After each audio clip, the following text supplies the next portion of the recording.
أعوذ بالله من الشيطان الرجيم بسم الله الرحمن الرحيم السلام عليكم ورحمة الله وبركاته إن الحمد لله نحمده ونستعينه ونستغفره ونعوذ بالله من شرور أنفسنا ومن سيئات أعمالنا من يهده الله فلا مضل له ومن يضلل فلا هادي له وأشهد أن لا إله إلا الله وحده لا شريك له وأشهد أن محمدا عبده ورسوله لا نبي بعده وبعد إخواني في الله أعزل الله وإياكم. Kita akan melanjutkan pembahasan tentang al-kadzib, berdusta.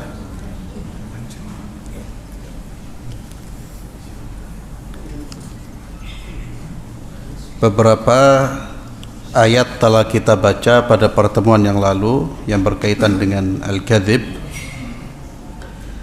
Kelanjutan dari ayat-ayat yang tercantum di dalam kitab Dalilus Sa'ilin.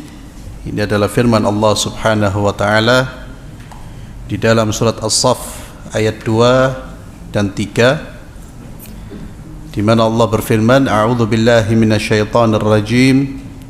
Ya ayyuhalladzina amanu lima taquluna ma la taf'alun kabura maqtan 'indallahi an taqulu ma la taf'alun.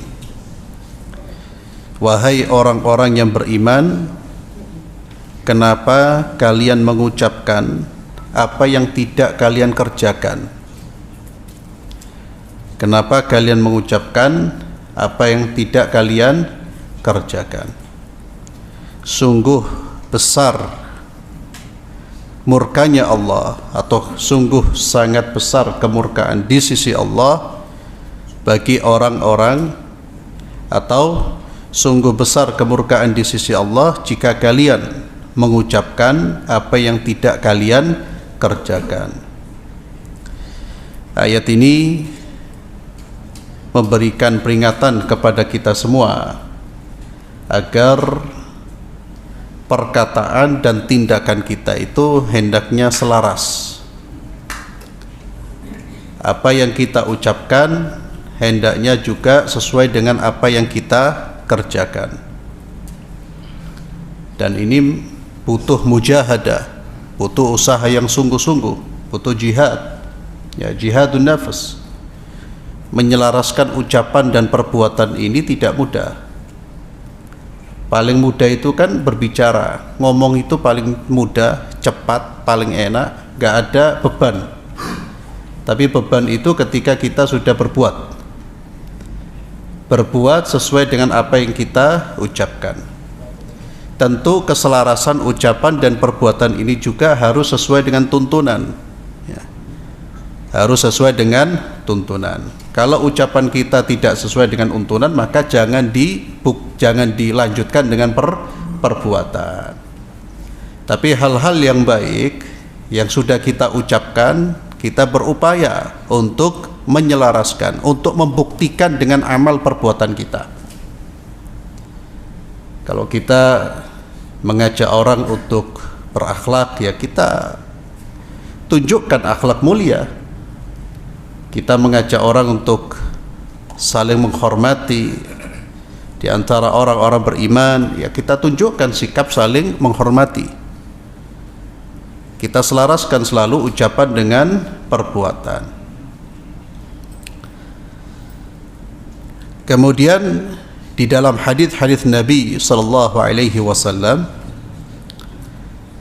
dari Abdullah bin Amr bin As radhiyallahu anhuma, anna Nabi sallallahu alaihi wasallam qala, bahwa Nabi sallallahu alaihi wasallam bersabda, arba'un man kunna fihi kana munafiqan khalisan wa man kanat fihi khaslatun minhunna kanat fihi khaslatun min nifaq hatta yada'aha. Idza tumina khana wa idza haddatsa kadzaba wa idza ahada ghadara wa idza khasama fajara. Ada 4 sifat yang jika terkumpul pada diri seseorang, 4 sifat tersebut, maka dia dianggap sebagai orang munafik murni, khalis. Kalau 4-empatnya terkumpul di dalam diri seseorang. Namun jika salah satu dari sifat tersebut ada pada seseorang, maka dia terkena salah satu atau terkena virus kemunafikan, terkena penyakit kemunafikan, tapi tidak bisa dianggap sebagai orang munafik tulen. Dan virus kemunafikan itu lebih berbahaya daripada virus corona, ya, itu lebih berbahaya. Kita memang wajar takut terhadap penyakit, itu wajar, siapapun takut, dan itu takut yang tabi'i, tidak terkait dengan takut yang bisa merusak akidah kita, tidak. Selama masih wajar ketakutan itu. Antum sakit, takut dengan penyakit, karena Nabi sendiri memerintahkan kita untuk berdoa agar dihindarkan dari penyakit, ya. Jadi jangan sok-sokan ngomong, sayang anak tidak takut sama corona, anak tidak takut sama ini, skedip sudah, ya. Jangan itu melawan tabi'i kita, tabiat kita itu. Memang itu sesuatu yang kalau memang itu nyata memang adanya itu sebuah virus penyakit, ya kita khawatir, takut itu khawatir, dan menghindar itu bagian dari upaya ikhtiar yang diperintahkan, ya. Kalau itu memang jelas-jelas ada terbukti secara ilmiah, takut dengan macan, takut dengan kecelakaan dan lain sebagainya, itu harus kita hindari karena memang bisa membahayakan, ya. Secara ilmiah, empiris juga memang betul-betul membahayakan, bukan khayalan, ya. Itu kita harus menghindarkan diri. Namun ada yang lebih berbahaya dari itu semua adalah kemunafikan, ya. Virus kemunafikan lebih berbahaya sekali lagi daripada sahib kita ini corona, ya, atau yang lebih dahsyat dari itu, ya. Yang lebih dahsyat dari itu, yang lebih mematikan, kena mati, ya. Virus kemunafikan lebih berbahaya dari semua virus itu. Tapi anehnya kita dengan virus-virus yang, ya, mengurangi atau melemahkan kekuatan jasmani kita itu, kita betul-betul khawatir dan berupaya sekuat tenaga untuk membentengi diri dan mengobati, tapi terkena virus kemunafikan kita santai, seakan-akan tidak ada apa-apa di dalam diri kita, ya. Virus kemunafikan itu apa? Kata Nabi, khianat. Jika diberi amanah, khianat.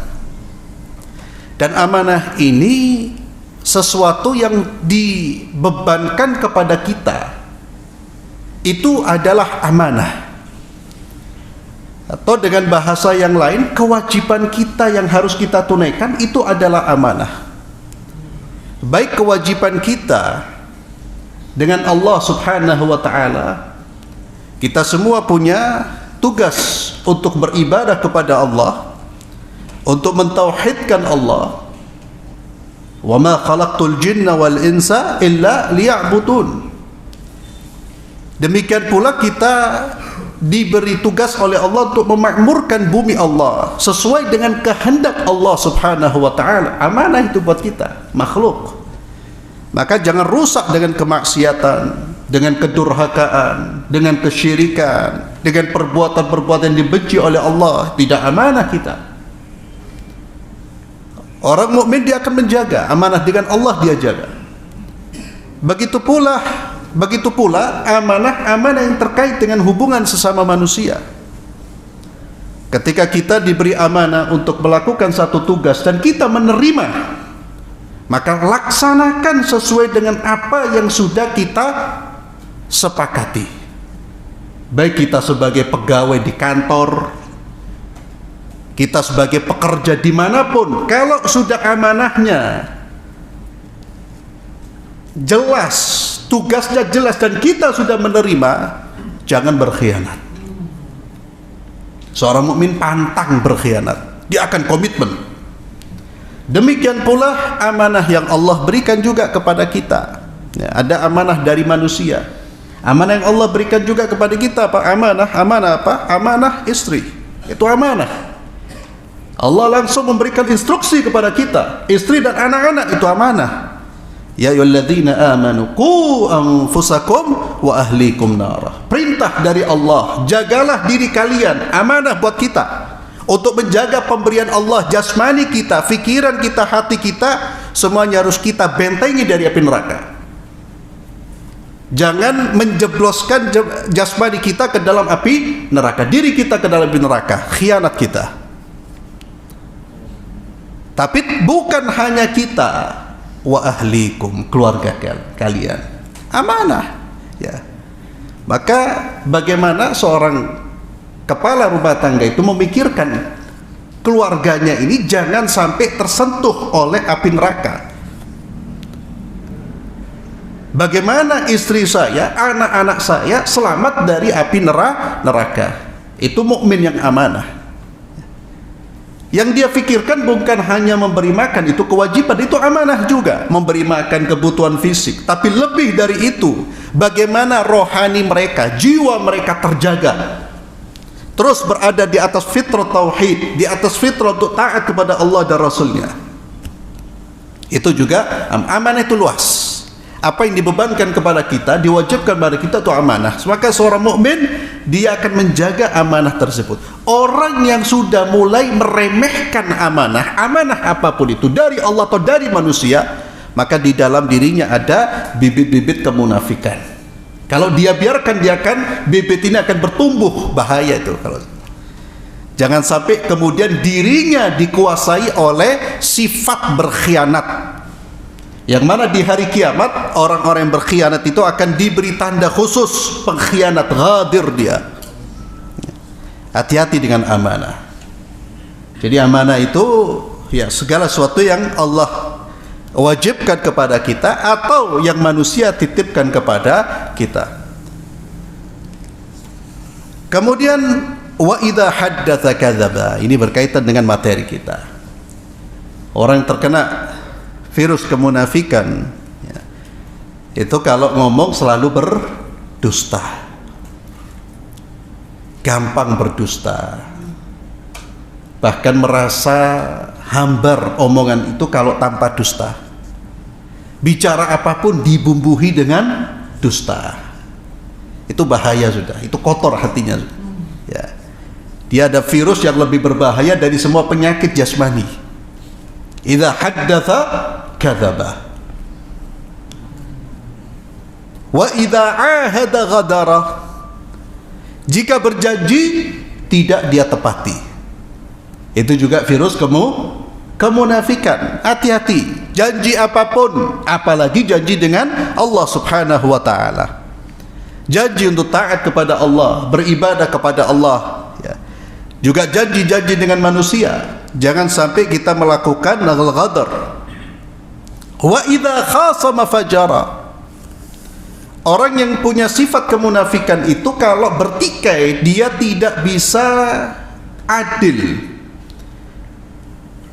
Kalau bertikai dia melakukan sikap melampaui batas. Dia melakukan tindakan fujur. Kita ini hidup pasti ada konflik. Pasti. Karena kita bukan malaikat. Bukan malaikat. Jangankan kita, manusia terbaik, generasi terbaik ashabur Rasulullah sallallahu alaihi wasallam. Itu generasi terbaik, sepakat ahli sunnah wal jamaah. Di antara mereka terkadang muncul konflik, tapi mudah diselesaikan karena sama-sama kembali kepada kebenaran. Konflik ada, di generasi terbaik ada, apalagi kita. Namun orang beriman ketika dia berada dalam konflik dengan saudaranya, ada pertikaian, dia tetap menjaga adab-adab Islami. Dia memberikan balasan pun yang itu diizinkan di dalam Islam secara terukur. Karena kalau melebihi ukuran, zalim dia, tagha, melampaui batas. Saya sering sampaikan contohnya seperti apa, paling mudah. Kita ditempeling orang, Islam mengizinkan kita membalas. Islam ini agama yang memang sejalan dengan fitrah manusia dan menjaga kehormatan manusia. Ya, bukan ajaran yang mengajarkan kalau kamu ditempelin pipi kanan, beri pipi kiri. Kadzib hadza. Ya akhi, coba praktekkan. Ya, ditempelin orang, kasih pipi kiri. Lah, Islam tidak mengajarkan seperti itu. Ditempelin, Anda boleh balas, Anda boleh memaafkan. Memaafkan lebih baik kalau memang memaafkan itu membuat dia kembali ke jalan al-haq. Tapi kalau dia membuat dia semakin menjadi-jadi, jangan dimaafkan. Dan itu ada perkataan yang indah dari Syekhul Islam Ibnu Taimiyah rahimahullah taala tentang al-afu, memaafkan. Memaafkan itu juga harus dilihat konsekuensinya apa.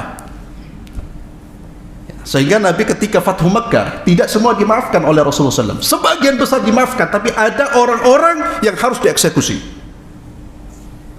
Pertimbangan. Ditempeleng pipikan orang mukmin, ditempel dia, kalau dia mau balas dia hanya nempeleng sekali dan sesuai dengan ukuran.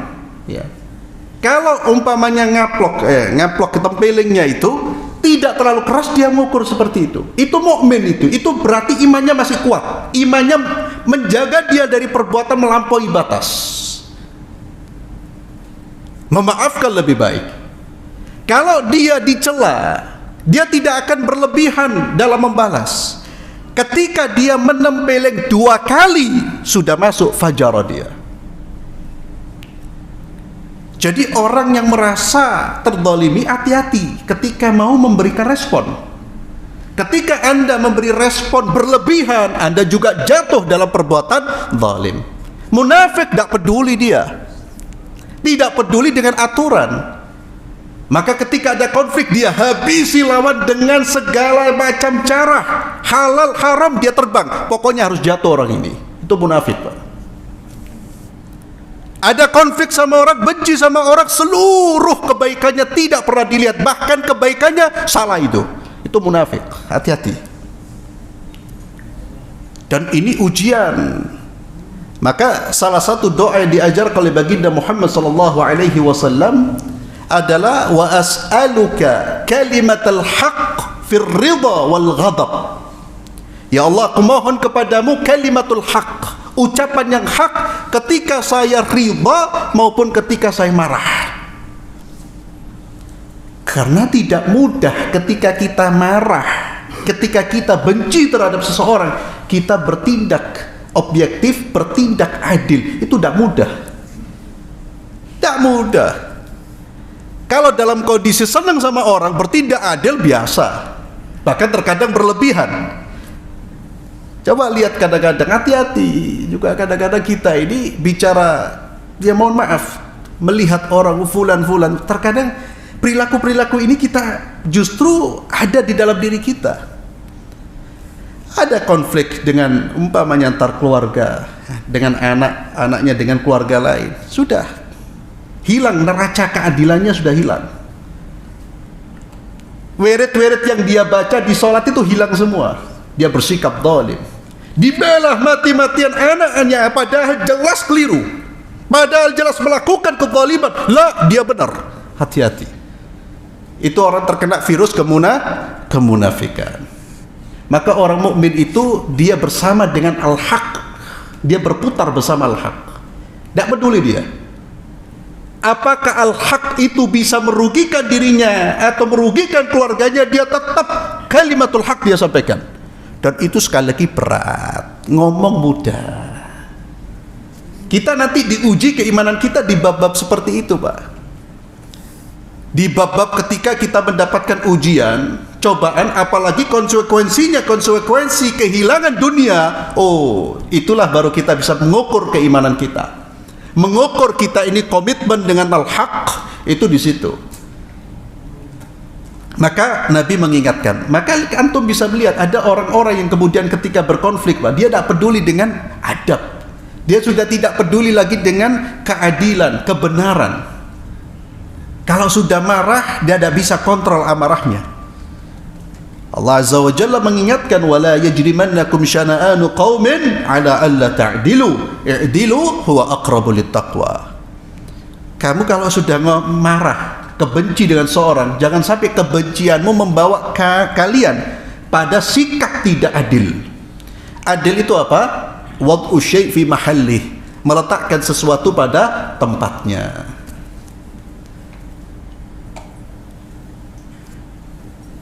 Salah dua, ya dia ngomongnya salah dua, kamu salahnya dua, itu adil, karena memang dia salahnya dua.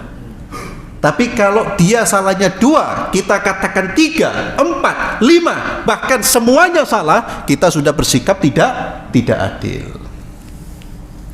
Ya, ini juga peringatan buat saya, buat antum, termasuk kita sekarang ya. Bukan sekarang ya, mulai beberapa ini kan hampir rata-rata ikut terlibat dalam dalam politik ya. Pro-proan kan saya kira banyak yang terlibat. Hati-hati. Ketika kita sudah benci dengan seseorang, dengan satu kelompok, hati-hati, jaga prinsip-prinsip jaga ajaran-ajaran Islam. Keadilan tetap harus dijaga. Jangan karena benci kemudian dihabisi, bahkan seringkali dilemparkan tuduhan-tuduhan yang tidak dia lakukan. Oh, Allah tidak akan memberi kemenangan kepada kita. Kemenangan tidak akan tegak dengan kezaliman. Kemenangan tidak akan tegak dengan berita hoax. Kemenangan tidak tegak dengan al-fujur. Kemenangan itu tegak ketika kita kembali kepada Allah, hanya mentauhidkan Allah, menjalankan aturan-aturan Allah. Termasuk aturan Allah itu kejujuran, keadilan, amanah, tidak khianat, bersikap terukur dalam segala sesuatu ya. Komitmen dengan aturan Allah itu bukan hanya dalam satu aspek, tapi semua, termasuk dalam bergaul dengan musuh, tetap aturan syariat diperhatikan. Kemudian dari Abu Hurairah radhiyallahu anhu, Nabi SAW bersabda, ini hampir sama seperti hadis sebelumnya. Hadis sebelumnya yang baru kita baca, Nabi mengatakan ada 4. Kemudian di hadis yang lain Nabi mengatakan ada 3. Apakah ini bertentangan? La. Tidak mungkin bertentangan wahyu Allah, antara wahyu Allah. Tidak mungkin bertentangan antara hadis sahih dengan ayat Al-Quran. Tidak mungkin bertentangan antara hadis sahih dengan hadis sahih. Apalagi ayat Al-Quran dengan la yumkin abadan. Ya, itu menjadi keyakinan kita. Termasuk hadis-hadis Nabi SAW jika sama-sama sahih. Maka para ulama menjelaskan, ketika Nabi mengatakan ada 3, ada 4, ada 5, ada 6, ada 7, kata-kata atau sebutan bilangan 3, 5, 7 ini bukan berarti membatasi, bukan dalam konteks pembatasan, tapi hanya dalam konteks penjelasan bahwa di antara sifat itu ada 3, ada 4. Ini mudah-mudahan bisa difahami. Jadi bukan dalam konteks membatasi. Ketika Nabi mengatakan tanda orang munafik ada 3, itu bukan membatasi bahwa tanda mereka, indikator kemunafikan hanya 3 lah. Tapi Nabi menyebutkan di antara itu ada 3. Di antara itu, di lain lagi Nabi menyebutkan di antaranya ada 4. Sama seperti hadis Nabi sallallahu alaihi wasallam, sab'atun yudhilluhumullahu fi dhilli yauma la dhilla illa dhillu. Ada 7 golongan yang Allah berikan naungan di hari kiamat, tidak ada naungan kecuali naungan Allah. Ada 7 Nabi menyebutkan. Namun apakah 7 sajalah? Karena di dalam hadis yang lain ada amalan-amalan yang menyebabkan seorang mendapatkan naungan Allah di hari kiamat, di mana tidak ada naungan kecuali naungan Allah. Maka ini harus kita fahami. Kata-kata ada 3, ada 4 itu bukan membatasi, hanya itu. Tapi itu hanya menjelaskan ya. Karena kalau kita bicara sifat orang-orang munafik, puluhan sifat ya. Di dalam Al-Quran berulang kali Allah sebut tentang sifat-sifat orang-orang munafik. Di antaranya malas melaksanakan salat, wa idza qamu ila salati qamu kusala yura'una an-nas wa la yadhkuruna Allah illa qalila. Itu di antara sifat orang munafik. Itu sangat berbahaya. Diajak salat malas. Kalau salat, dia sholat kalau dilihat oleh manusia, ya itulah makna munafik. Munafik itu tidak akan beribadah kecuali ada sorotan kamera, ada pujian dari manusia, tidak ada pujian, tidak ada sorotan, tidur dia. Kenapa? Karena bukan iman yang membangunkan dia.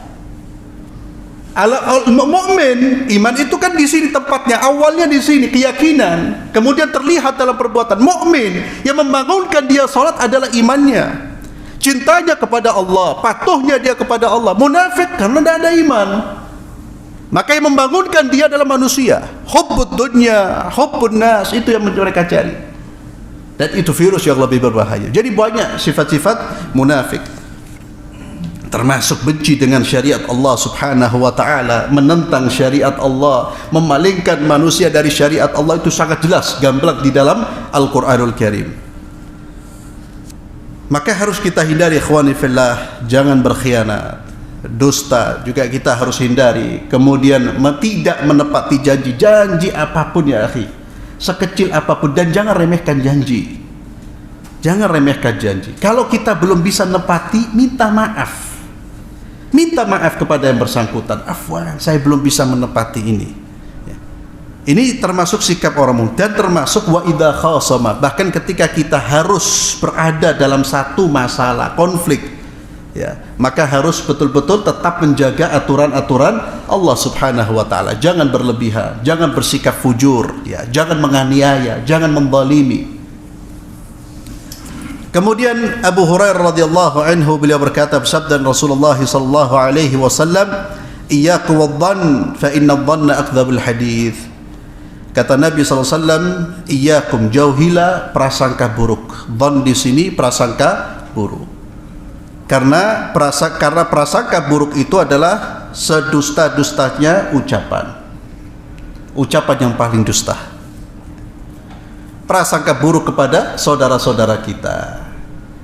Para ulama memberikan nasihat kepada kita, dan sebelumnya Allah Azza wa Jalla, ya, dan juga hadis-hadis Nabi SAW mengingatkan kepada kita untuk berbaik sangka kepada saudara-saudara kita. Ya. Al-aslu fil mu'min, hukum asal atau asal dari orang beriman itu baik. Kita tidak boleh mengatakan tidak baik kecuali ada bukti yang terlihat jelas, wadih. Maka jangan menghukumi seseorang dengan prasangka, apalagi dengan qila wa qala, jarene, katanya si fulan. La, qila wa qala dibenci oleh Allah subhanahu wa ta'ala. Inna Allah kariha lakum qila wa qala wa kathrata su'al wa idha'atil mal. Mukmin itu segala sesuatu berdasarkan ilmu.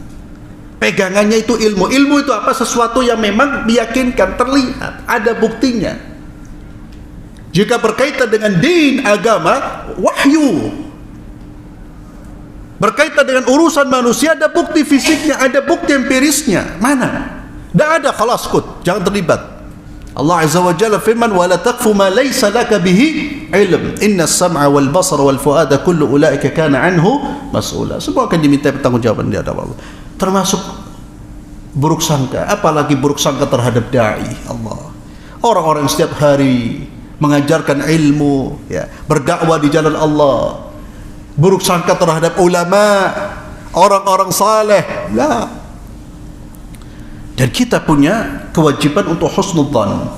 Bahkan kalau terlihat ada sesuatu yang berpotensi, ini satu hal yang kurang baik, apa kata ulama salaf? Cari 99 alasan untuk memberi dia udzur. Oh, mungkin dia berbuat seperti ini. Oh, mungkin dia berbuat seperti ini karena itu. Oh, mungkin. Itu lebih selamat, Pak, daripada kita sudah menuduh ternyata tuduhan kita salah, dusta kita, dan itu dusta-dustanya perucapan.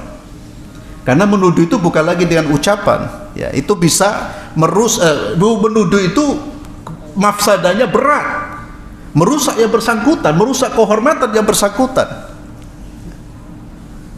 dengan prasangka. Antum, ya, jangan pernah prasangka buruk. Dan syaitan itu juga masuk untuk menarik kita dalam perbuatan dosa. Itu dengan apa? Masuknya melalui prasangka.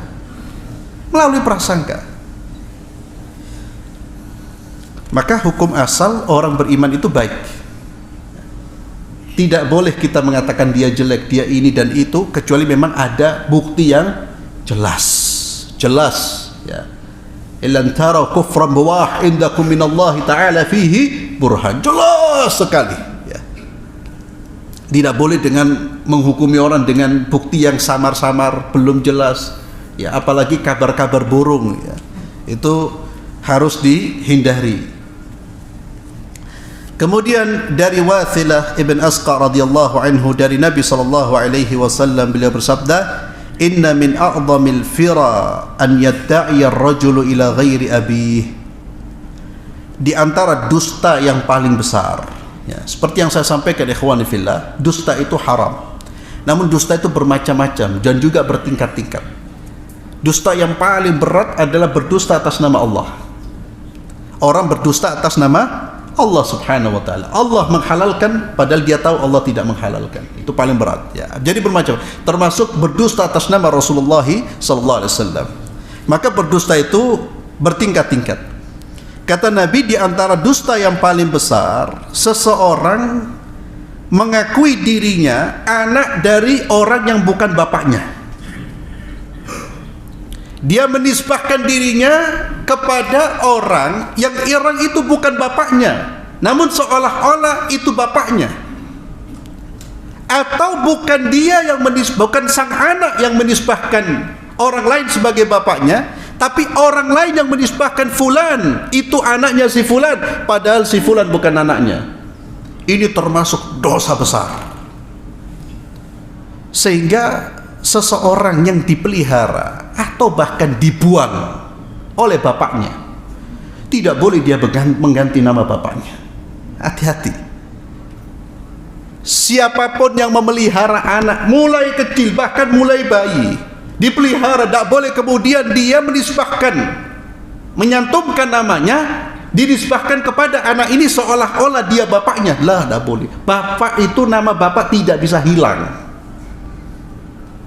Tidak bisa hilang, apalagi bapak angkat.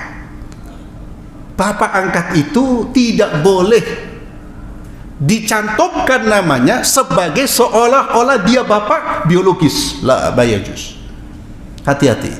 Ini hal ini masih dilanggar oleh sebagian saudara-saudara kita. Atau ada orang-orang mengikuti adat Eropa. Biasanya nama apa? Istri. Nama istri diganti, nama bapaknya, nama istrinya diganti, nama bapaknya diganti dengan nama suaminya. Ya. Bapak itu tidak bisa hilang. Ayah biologis itu tidak boleh dihapus. Tidak boleh dihapus, diganti dengan siapapun. Siapapun ayah biologisnya. Hadza ma yajuz. Sahabat Nabi Ikrimah, ayahnya siapa? Abu Jahal. Ya tetap dibilang Ikrimah bin Abi Jahal. Walaupun Abu Jahal itu asyaddun nas adawatan li Rasulillah sallallahu alaihi wasallam, orang yang paling benci dengan Nabi dan orang yang paling kufur ada Abu Jahal, tetap namanya Ikrimah bin Abi Jahal. Anaknya Abdullah bin Ubay, namanya siapa? Abdullah, seorang mukmin sahabat Rasulullah, Abdullah bin Ubay, tetap dinisbahkan kepada bapaknya. Munafik tulen itu bapaknya itu. Bahkan pemimpinnya munafik ya dia ini. Maka tidak boleh menghilangkan nama ayah biologis dari kehidupan sang anak. Tetap dicantumkan. Ya, orang yang memelihara jangan sampai dirubah. Kemudian di antara dusta yang paling besar, ayyuri ainahu ma lam tara. Dia mengaku bermimpi padahal dia tidak mimpi apa-apa.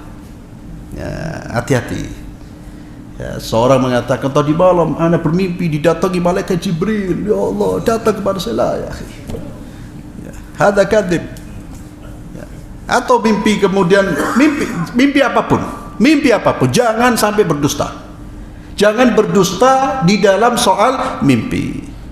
Dan termasuk kita juga berhati-hati dengan ya orang-orang yang kemudian mengaku bermimpi, ketemu Nabi, ketemu fulan, ketemu Jibril, ketemu siapapun, membawa ajaran-ajaran barulah ya akhi. Kalau sudah soal agama, Allah sangat tegas, al-yawma akmaltu lakum dinakum wa atmamtu alaikum ni'mati wa raditu lakumul Islam. Agama itu sudah ditutup, sudah dikunci, tidak boleh orang buka nambah baru, la mafi. Dan itu sudah diingatkan oleh Rasulullah sallallahu alaihi wasallam. Itu sudah diingatkan oleh Nabi, wa iyyakum wa muhdatsatil umur. Apalagi pakai mimpi sekarang.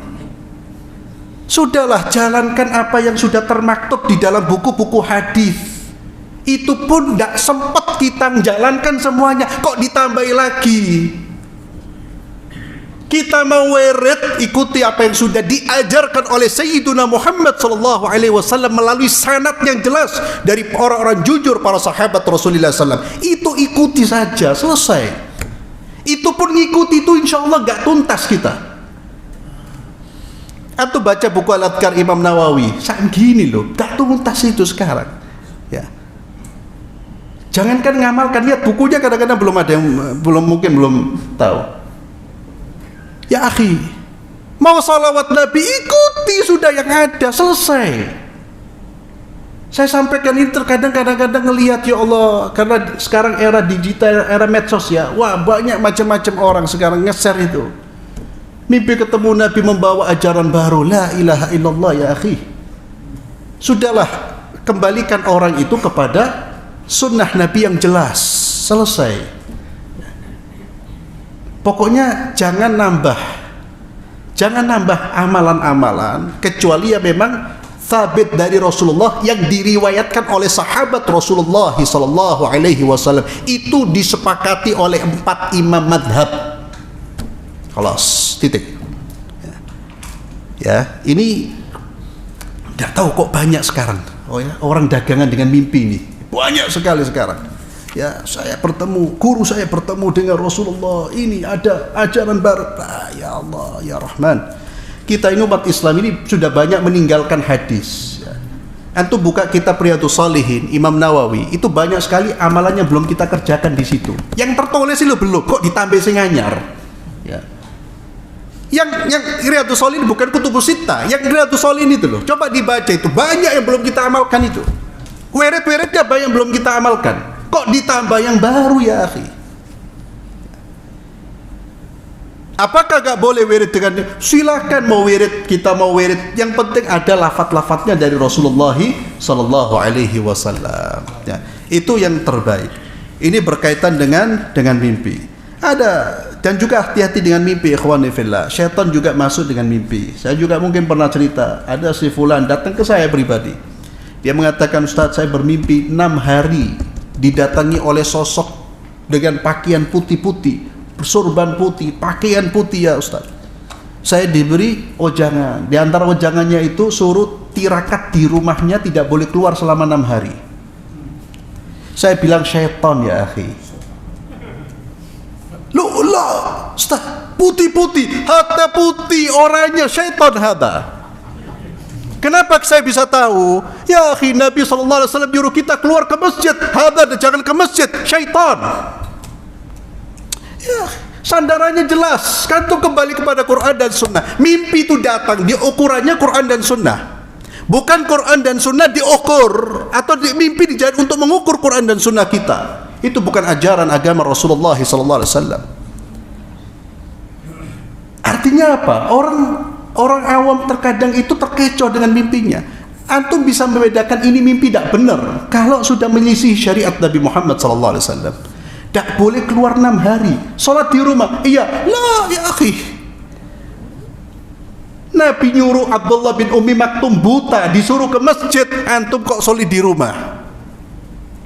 Maka itu bukan, saya yakin dan saya bertanggungjawab di hadapan Allah. Mimpimu bukan dari malaikat, itu yang datang bukan malaikat. Malaikat tak nyuruh orang, tak jamaah di masjid ya akhi. Ma yumkin, malaikat sopo? Ya. Malaikat Jibril turun kepada Nabi Muhammad SAW membawa syariat apa? Salat di masjid. Itu malaikat Jibril turun kepada Nabi Muhammad SAW.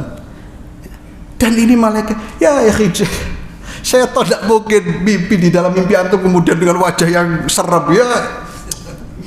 Maling itu memperlihatkan diri seolah-olah orang baik. Tukang dukun sekarang itu memperlihatkan dirinya ahli ruqyah Islami. Terkadang yang dibaca apa? Quran. Mantra-mantranya disembunyikan sama dia. Tidak ada orang mau menyesatkan orang, jelas-jelas kan, ana syaitan, ente mau tak sesatkan. Loh, ya mungkin ya.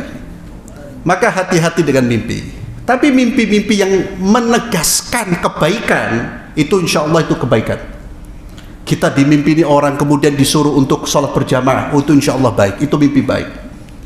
Kita dimimpikan orang diingatkan untuk sedekah buat orang tua kita, itu mimpi baik. Kita diingatkan untuk mendoakan orang tua kita. Kita dimimpi untuk berbuat baik kepada orang.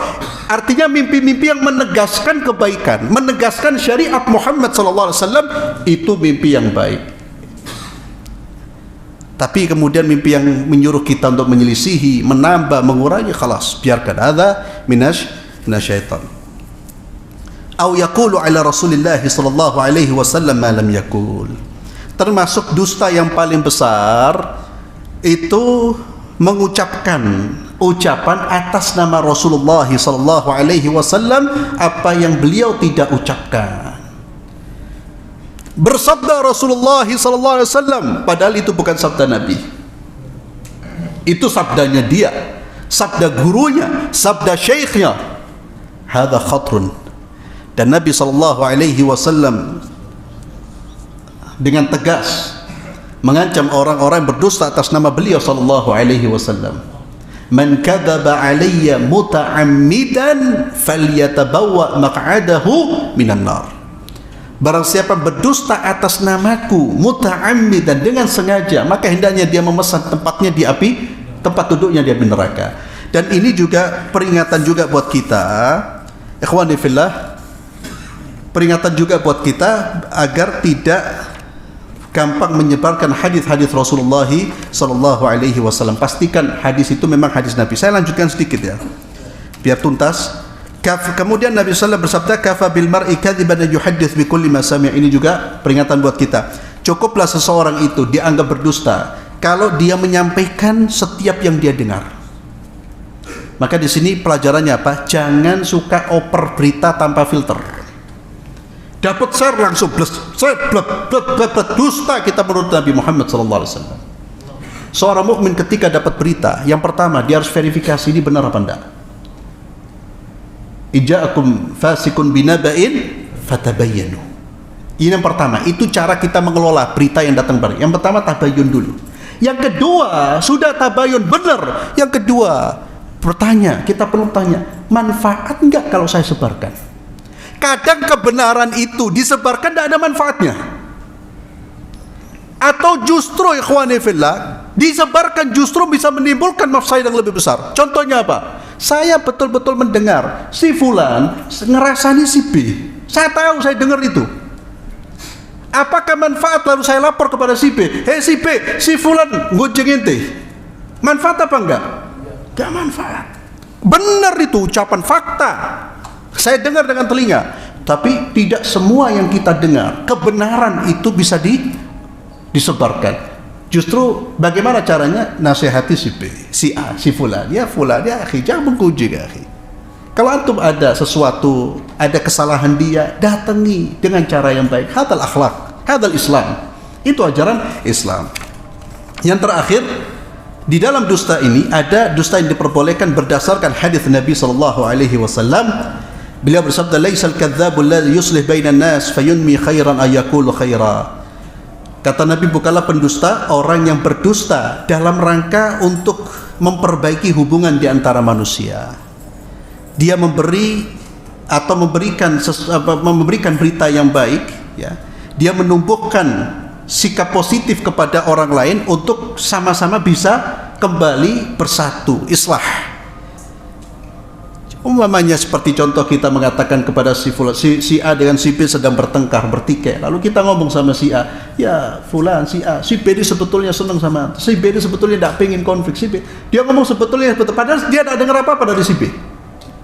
Tapi memberikan harapan agar si A ini tidak lagi marah dengan si B.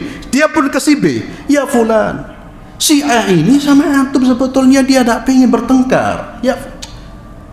Dan ini menunjukkan islah itu diperintahkan oleh Allah, innamal mu'minuna ikhwatun fa aslihu baina akhawaykum. Kemudian Ummu Salamah berkata, Nabi SAW tidak memberikan rukhsah berdusta, ya, kecuali dalam 3. Yang pertama al-harb, perang. Perang tidak mungkin orang jujur-jujuran, ya.